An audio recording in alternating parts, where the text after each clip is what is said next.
Klea dhe Elgiti drejt ndarjes. Gazetarit I ndodh e papritura pas deklaratave. Elton Tozaj ka publikuar një status ku shprehet se është përballur me thirrje në gjykat pasi ka zbuluar lajmin se një çift shobizi po ndahen. Bëhet fjalë për Klean dhe Elgitin, për të cilët prej disa javësh po aludohej se po shkojnë drejt divorcit.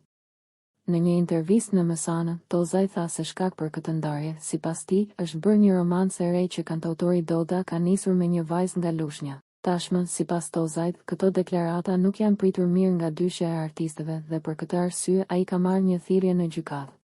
Ky është reagimi I tij në Instastory. Më pëlqen fakti që VIP-at kërkojnë të na hedhin në gjyq pse themi janë ndarë ose jo. Këshill, sa merreni me ne, merruni me kolegët tuaj që na japin këto lajme. Puç,